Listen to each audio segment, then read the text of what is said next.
his daughter is all over TikTok talking about it, and several people have asked me about it, and so I went looking. And let me see if I can share what I found. Okay, so I dug up this article, and it's a very, very old article. You guys let me know if you can't see it, okay?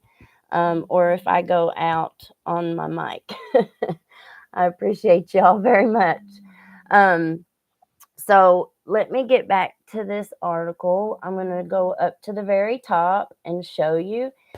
This was a Lexington Harold Leader, and it's a reprint of stories from January and February of 2003. So this was a very, very old article, but a lot of the information in here, I think you'll see, is very relevant today.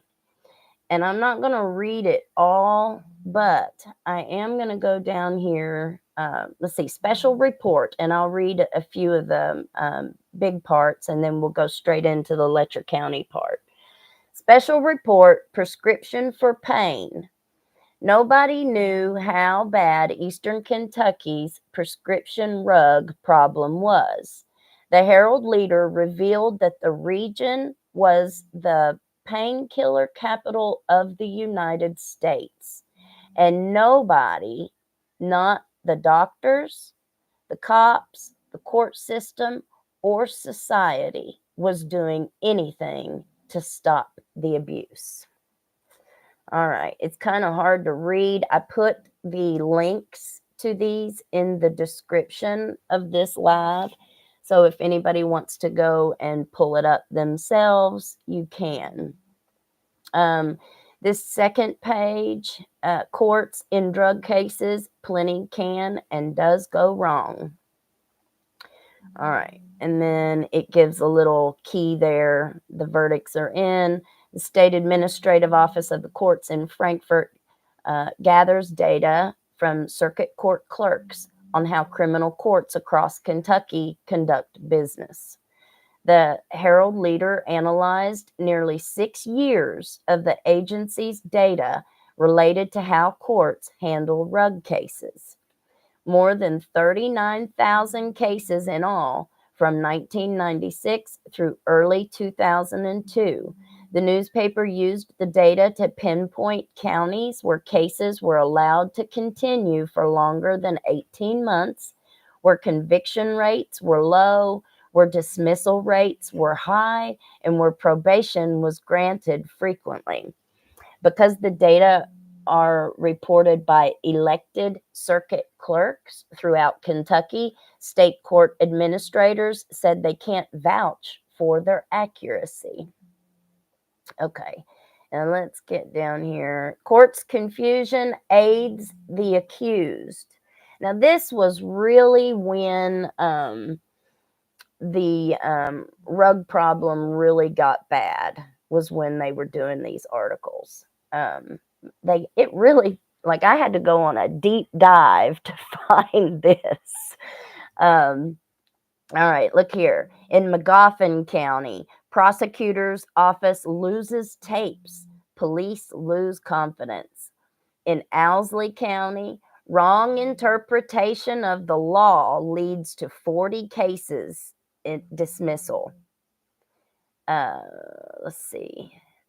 Perry County, which is our neighboring county right next door, judge and prosecutor blame each other for settlements. And then Harlan County, this is one of them I wanted to read. Rug kingpin did little time despite previous arrests. Okay. And this was in Harlan.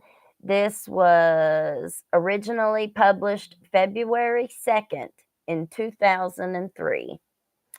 When he was released from jail in 1993, 5 years early, Michael Barker was told to do $1,200 or 1,200 hours of community service.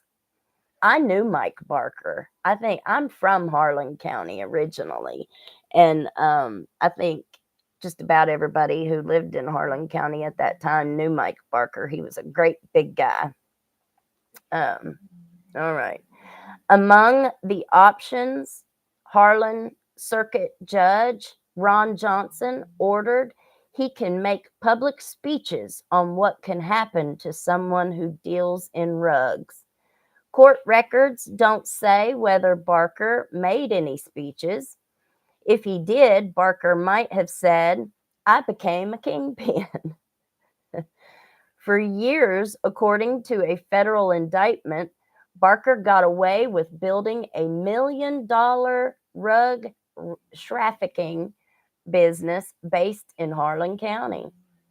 Barker pleaded guilty last week to 4 counts of the indictment, including a violation of the so-called Kingpin statute. The indictment said he masterminded an Oxy and Coca-Cola ring that operated in 4 states and Mexico. Sorry, it's awful hard to read. Let me pull it up here on my phone. That way I can read it better. Okay, here it is. Barker's plea made an unintentional point when local courts fail at enforcement. Lost my place. Hang on a minute.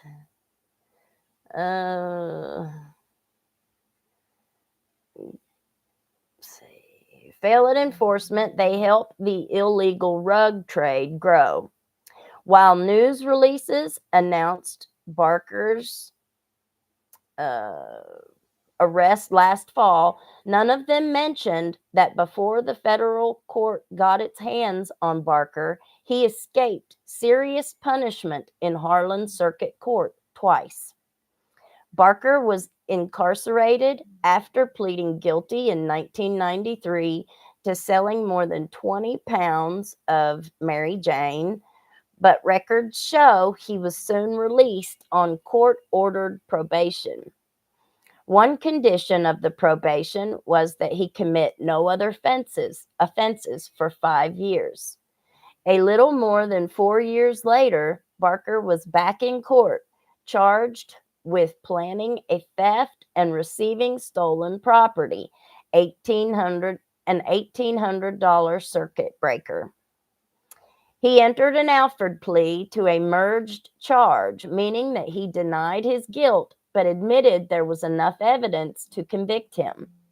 In a pretrial diversion order, the order said he'd committed a crime, but Barker didn't go to jail, and he wasn't punished for violating his probation. Instead, he continued to build a rug empire, according to this year's federal indictment. Barker's attorney, Robert Cato, said neither he nor Barker had any comment. Harlan County officials weren't eager to discuss Barker's history either. Ron Johnson, the circuit judge, released a statement through his secretary, noting that the local prosecutor and probation office are responsible for saying when probation should be revoked. It's their job to keep the court informed, the statement said. Harlan Commonwealth's attorney, Henry Johnson, said the evidence in 1997 theft case was too weak for him to seek to revoke Barker's probation because the case hinged on others' testimony, not on evidence. Henry Johnson is not related to the circuit judge. Barker was indicted in the federal case in September after an investigation by the Harlan Sheriff's Office, the Federal Rug Enforcement Administration, and the Internal Revenue Service. But damage had already been done, Sheriff Steve Duff said. When you see certain people that the Rug Society condones as the big rug reeler and they're not held accountable by the court, it encourages the small dealers, Duff said. Okay, and then let's move on down. I promise you guys are going to like this. Okay, now, a climate of fear and mistrust. Eastern Kentucky's rug culture is so pervasive that some foes cower in silence. All right, and here's where it's going to talk about Jackie Blair. All right, let's see. Let me get to where it is. And I'm gonna start. It's over here on the right hand side. It says, "Man's unaliving sends a message in Letcher," and this was originally published February 3rd, 2003. By Tom Lassiter and Bill Estep of the Harold Leader staff writers. Whitesburg. Jackie Blair's death set the rumor mill humming around here. His family had reported him missing in July 2000. At first, people figured he had skipped town to avoid going to prison after pleading guilty in a Coca-Cola trafficking case. Then, in October, a hunter scouting for deer found Blair's skeletal remains in a car on the side of US 119 in Letcher County. The car had gone some 250 feet off the side of the mountain. Blair's body was bound in jumper cables that were looped several times around his left arm, his chest, and waist, the state medical examiner said. The medical examiner's verdict?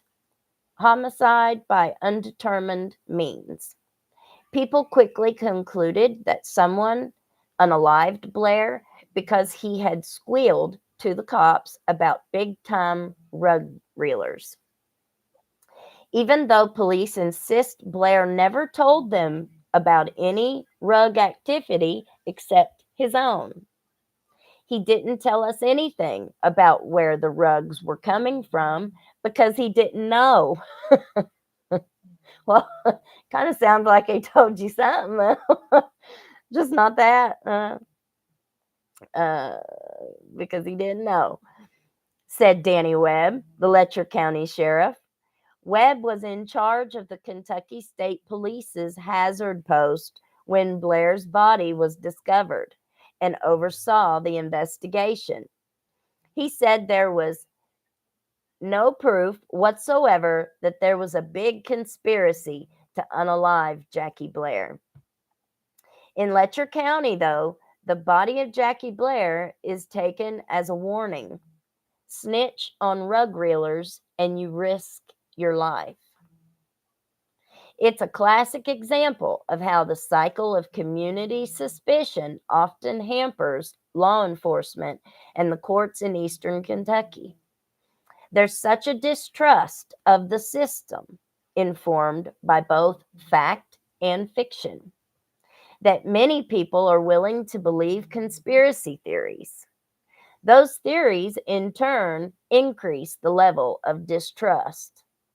Beth Carrender, the 4-H agent at the Letcher County Extension Office, said the Blair case still worries her. She recently offered that theory has it he was going to sing, so they unalived him. I fear for his family.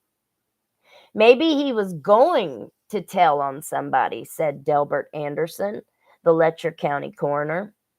It affects the community real bad. People talking about it and wondering how that could happen in a small community. All across the region, people fear that rugs come closer every day to owning the place. They say that the very institutions, courts, and police that should fix the problem aren't working. Joe Hood, A federal district judge for Eastern Kentucky said the suspicion isn't surprising. I could understand where they get that attitude. Every time you turn around, somebody's sheriff has been convicted for being involved in the rug trade, Hood said. Residents have taken note. Starla Hampton, shout out to Miss Starla. Most everybody here knows her. A member of the Hemp Hill Community Center in Letcher County said she was looking out her kitchen window one day and saw a rug reel in progress across the street. I told my husband, I'm seeing a deal go down. And he said, keep your mouth shut or we'll get burned out. Why didn't she call the police? Hampton laughed at the question. Because, she said, you don't know who's connected to who. And that's so true even today. Sergeant Claude Little of the state police, who spent almost a year as the lead investigator on Jackie Blair's death, is familiar with such reluctance. An informant may say, well, I don't want to give any information because I don't want to end up like Jackie. Tracy Frazier, director of the Letcher County Action Team and an assistant football coach at Whitesburg High School, agrees. A local gadfly who shows up to argue in fiscal court sessions, Frazier splits his time between economic development, such as helping people with business plans, and pushing social issues such as stricter rug enforcement. Most people feel deep down that the system is set up to allow rug crime to go on, Frazier said. It's so ethereal. People don't know who controls the rugs. If there's an organized network, but what they do know is they don't get justice. All right, ripped from the headlines. Conspiracy theories may be easier to believe in Eastern Kentucky because the area has had so many real-life examples of public officials gone wrong. This Mickey thing ain't the first time this stuff's happened, y'all. It's just the internet is so, and technology is so much more advanced now that, it's stuff's starting to come out, and people tend to forget with time. Let's see. Okay, let me go down. Let me move this so y'all can see where I'm at. Okay, and here we go. This is a picture of, at the top, that's Danny Webb. And it says, Danny Webb, who headed the state police investigation into Jackie Blair's death, stood beside US 119 where Blair's car went down the mountain. Webb is now sheriff in Letcher County, where Blair's death is taken as a warning of what can happen to those accused of snitching on rug reelers. All right. And then we're going to start the top of this article right here. In county after county, Breathitt, Lee, Morgan, Owsley, Perry, Wolfe, and Letcher, residents have seen their police, court, and other elected officials busted for cutting reels with rug reelers. They've also seen local courts struggle.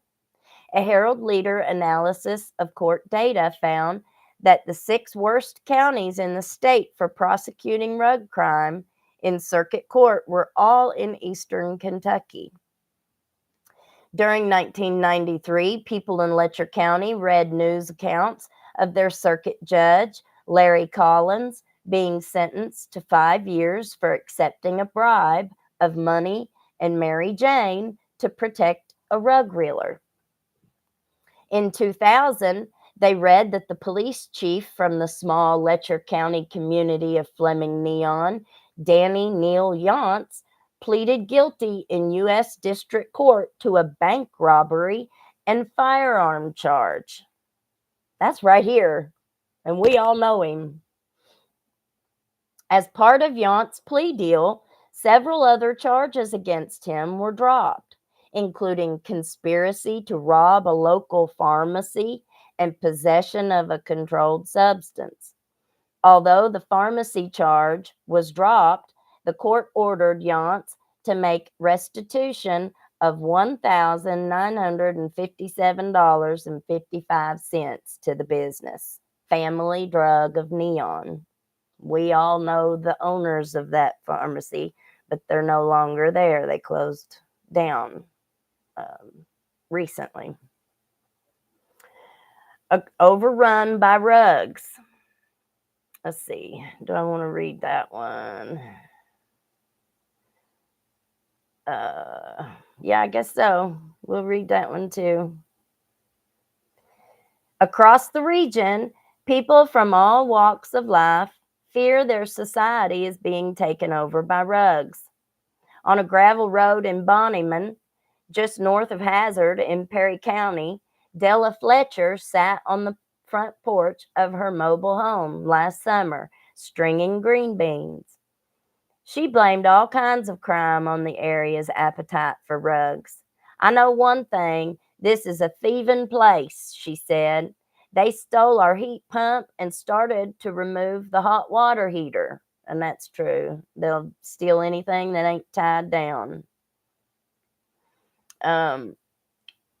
Chalet, maybe Cassidy, is Associate Director of Child and Adolescent Services for Kentucky River Community Care, a mental health agency that serves 8 southeastern Kentucky counties. Rug users, she said, are getting younger. It doesn't surprise you to have a kid come in and say that they use Mary Jane on a regular basis who's 10 years old, she said, describing a self-fulfilling prophecy of, I'm in this situation, so I'll just continue to be in it. Matthew Gullion, pastor of First Baptist Church in Salyersville and head of a Magoffin County group that helps rug abusers, said rug users and reelers tell him that when it comes to selling rugs, you can pretty much do what you want when you want to do it. As Fraser in Letcher County puts it, everyone knows who the rug traffickers are, but the police don't arrest them. Police acknowledge they often know who the reelers are. Getting enough evidence to arrest them, however, can be difficult and time-consuming. Let's see. There's a whole lot. There's like 8 pages of this, so I'm going to kind of skip through it and get to the parts that I think are the most interesting. More deaths linked to rugs. Jackie Blair isn't the only unalived man who showed up on the side of US 119. Harlan County Sheriff's candidate Paul Browning Jr. was found last March unalived in the burned remnants of his pickup truck near 119 in Bell County. I remember when this happened. I was living in Harlan County. About a month before Browning's unaliving, he was videotaped without his knowledge, accepting stacks of cash from Dwayne Harris, a man who had been charged twice with selling Coca-Cola. One of Harris's trafficking cases was amended to possession, and the other was dismissed. In gathering the money, Browning told Harris that if he won the election, he planned to protect some of them rug reelers. There has been no arrest in Browning's case, and to this day, I still don't think there's been anybody arrested for his. But if anybody else knows, let me know. I know his son. Just about everybody in Harlan County knows Little Paul. The murder, the unaliving, has spawned theory upon theory. Browning was unalived. by rug reelers whom he'd been bullying for campaign money, or local politicians hired somebody to keep him from exposing their corruption. Browning himself was sent to prison in the early 1980s for conspiring to unalive two local public officials. His family is convinced that his passing was a political assassination. I feel like the higher ups don't want anything opened up. It blows my mind, said Browning's widow, Jane. People say things like they'll never solve it. It's all political. The state police detective assigned to the Browning case, Mike Cornett, did not return phone calls for this story. Another passing or unaliving in last year's political season also had a chilling effect. Sam Catrone, Pulaski County Sheriff, was unalived in the head at a fish fry. The person who did it has since pleaded guilty. His attorney said that Ruggs played a role in the unaliving. Police have also charged one of Catrone's opponents. So these were two people that were running for office here. I mean, you can't make this stuff up. And an accused rug reeler who had served as a police informant with complicity in the unaliving. Let's see. I think most people are aware that rugs were some part of the motive in Catrone's unaliving, said Todd Wood, who was later elected Pulaski sheriff. I certainly hope and pray that this will be an isolated incident, but then again, rugs are a huge problem. Wood was at the fish fry the night of Catrone's unaliving, standing about 20 yards away. To this day, he said, he remembers the faces of children who were there that night. Young children at a fish fry having to witness this, the fear in their eyes. The danger, said Graham Alsey, a University of Kentucky sociology professor who specializes in criminology, is that those children and many others will grow up with a skewed sense of right and wrong. Really, what you've got happening is your sheriff is supposed to be your symbol, your representation of the law, Alsey said. When they end up unalived or involved in some rug conspiracy, it really challenges the whole legitimacy of the legal order. Frazier, the Letcher community activist, said he'd been in his job for about 2 weeks when he got a stern lesson on how things work.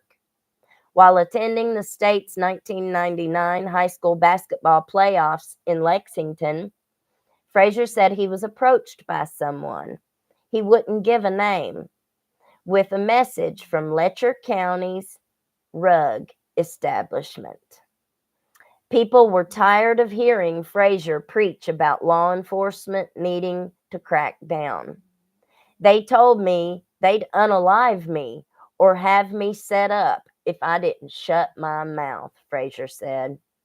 The activist has learned what to tell people when they come to him with tips about rug reelers.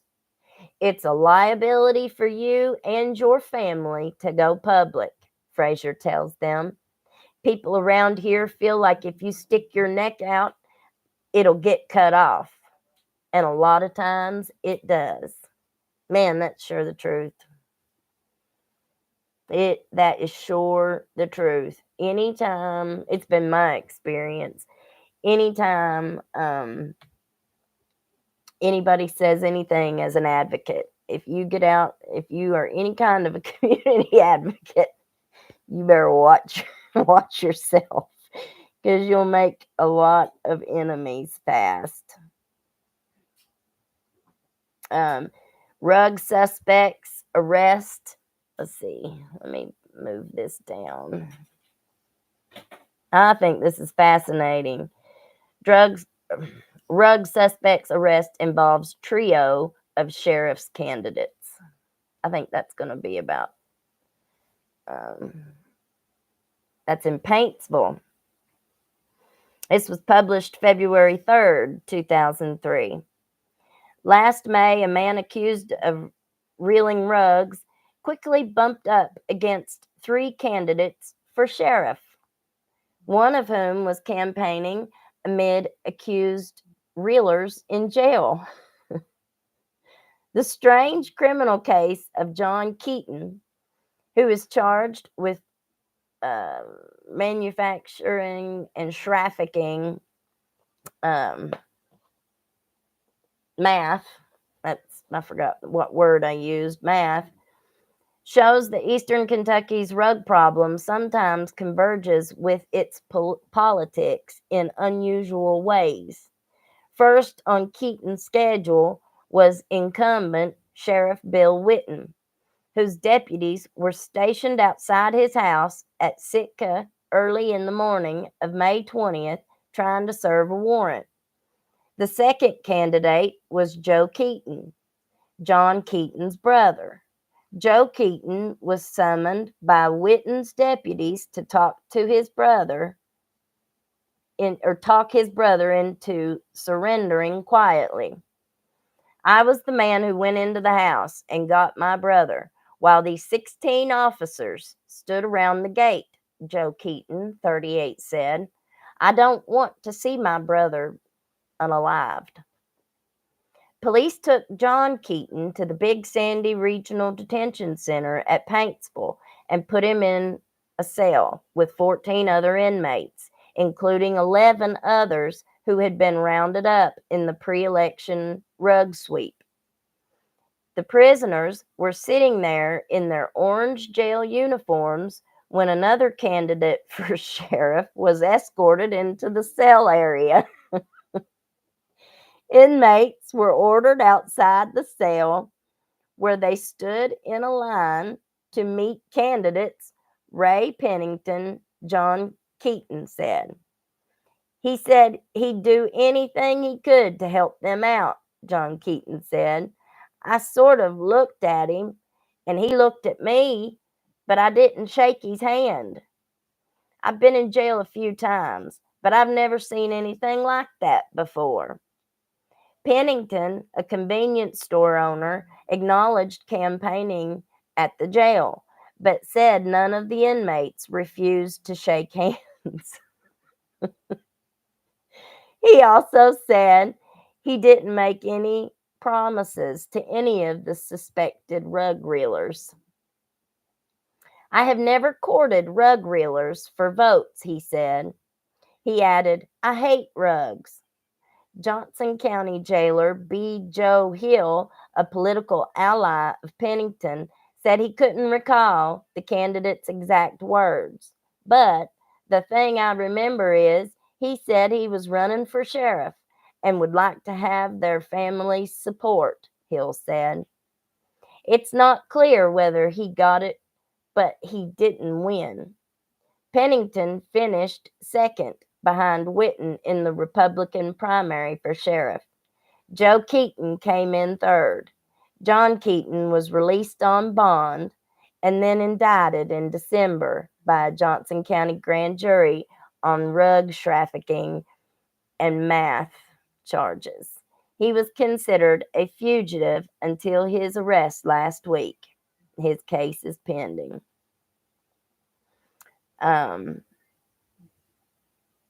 So if anybody wants to go and read it, feel free.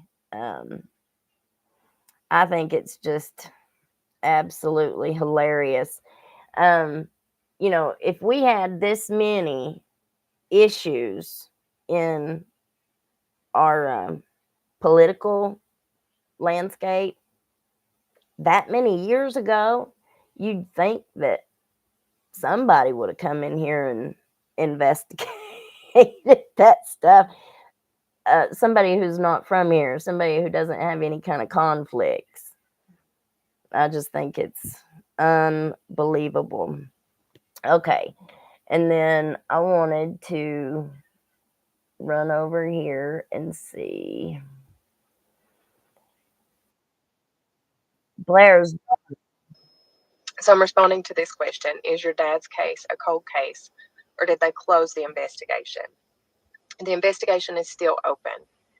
To my knowledge, there has never been a suspect or a person of interest, and the case won't be closed until they find the person responsible for his murder. This is him, by the way. That's my dad. He was a real guy. He was a real person. He was a great dad. So I should give you some backstory. In February of 2000, the place where he worked was raided by the FBI and the Kentucky State Police. My father was arrested. He was supposed to serve about a year and a day for what he did, which was minimal, which is why I said you could Google him. His name is Jackie Blair. June 30th of the same year, he was seen for the last time by my uncle. He left. We didn't hear from him again. This was a time before cell phones and all that. So we waited on phone calls that never came. On July 2nd, my mother officially reported him missing, even though we had already contacted the police. And we told them what you can find in newspaper articles is that said that he was going to Harlan, Kentucky to sell a truck or actually a piece of heavy equipment for someone. And he was never seen or heard from again. We gave that information to the police. I don't know what was ever done with it, but you can't find somebody that you're not looking for. A man was looking for deer when he came across my dad's car. I'll insert a picture here. So my dad's car was found like this. It was on its top over 250 feet over a mountain. And if you're not from the mountains, it's hard to explain. But anyway, so his skeletal remains were in the car where they had been for approximately 3.5 months, according to the medical examiner. So I had mentioned in my last video that my father's remains were removed from the crime scene so poorly that the state medical examiner now uses him as an example of what not to do when removing someone's remains from a crime scene. My grandfather, I'll insert a picture of him here, Bill Blair, that's my dad's dad. He, of course, devastated by the news that his son's body had been found, wanted to see the car. He wanted to see the car. He wanted to know, was the car in drive? Was it in reverse? Was it in neutral? What gear the car was in? He just got that in his mind. He got it on him, and he had to know. So the next day, after my father's remains were removed from the car was removed from the mountain, my grandpa went to go see what he could see in the car, just to give himself some peace of mind. Well, he never got that peace of mind because the car had already been crushed. Whatever evidence was inside, gone. The car was gone. There was nothing to see. The car had been completely crushed and demolished.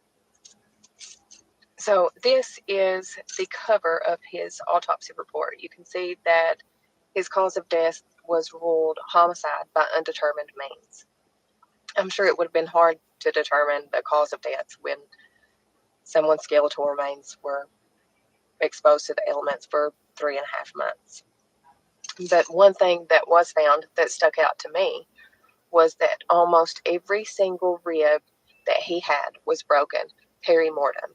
Almost every rib that he had was broken before he died. I actually have that here, but I will insert a picture of that so you can see. So you can see here that there are lines drawn on the rib cage. This is also from his autopsy report that shows the actual breaks in his ribs and how they had occurred, which seems to me it looks pretty uniform to me. This kind of tells me that somebody was trying to get information from him. I mean, he knew a lot. He knew a lot of people. He knew the kinds of people who came to buy those drugs. He knew where the money was going. He knew a lot. He didn't tell us anything because he knew that the quieter he was, the safer he could keep us. And that was his ultimate goal. And we're still here, so he accomplished it. Actually, when my mother asked, the night that my father's remains were found, she asked the state police if we should be worried. And he told her, no. If they'd wanted you dead, you already would be. I know that's so comforting, right? Wow. It makes you wonder, was this handled the way it should have been handled? Or was it handled poorly?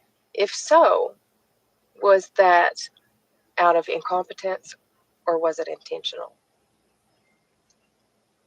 So I'm here with the support of my family and the people that love me because I don't know what else to do. I've exhausted all other resources. I'm at a loss. So if you have any tips, any information, if you were around back then and you knew him or you knew something that was going on, tell me, message me, anything. It doesn't matter how small you think it may be. It could help.